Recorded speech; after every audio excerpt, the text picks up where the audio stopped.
بسم الله الرحمن الرحيم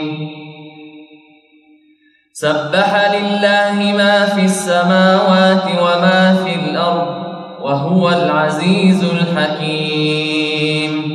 يا أيها الذين آمنوا لم تقولون ما لا تفعلون كبر مقتا عند الله أن تقولوا ما لا تفعلون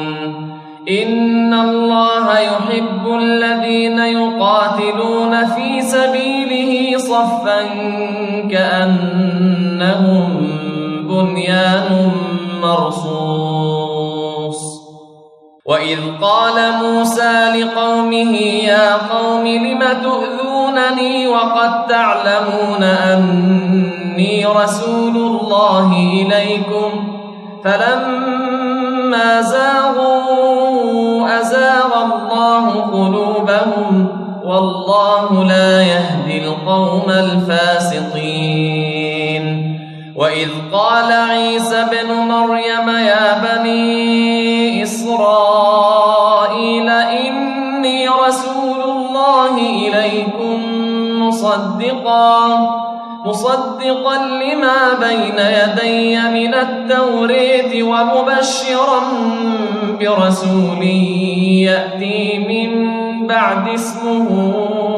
أحمد فلما جاءهم بالبينات قالوا هذا سحر مبين ومن أظلم ممن افترى على الله الكذب وهو يدعى إلى الإسلام والله لا يهدي القوم الظالمين يريدون ليطفئوا نور الله بأفواههم والله متم نوره ولو كره الكافرون هو الذي أرسل رسوله بالهدى ودين الحق ليظهره على الدين كله ولو كره المشركون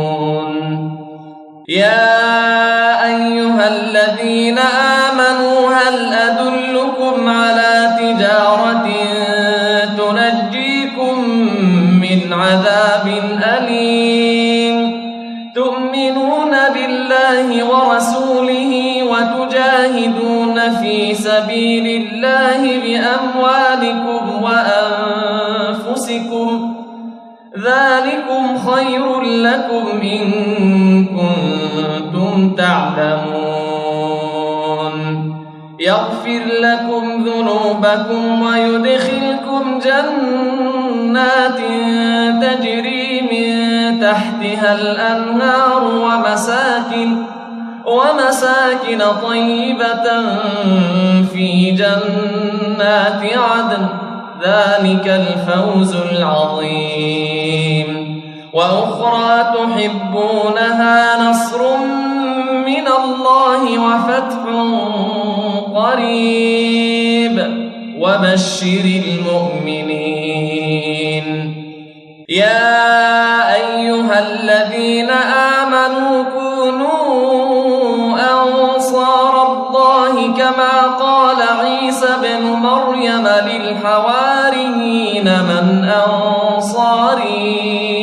إلى الله قال الحواريون نحن أنصار الله فآمنت طائفة من بني إسرائيل وكفرت طائفة فأيدنا الذين آمنوا على عدوهم فأصبحوا ظاهرين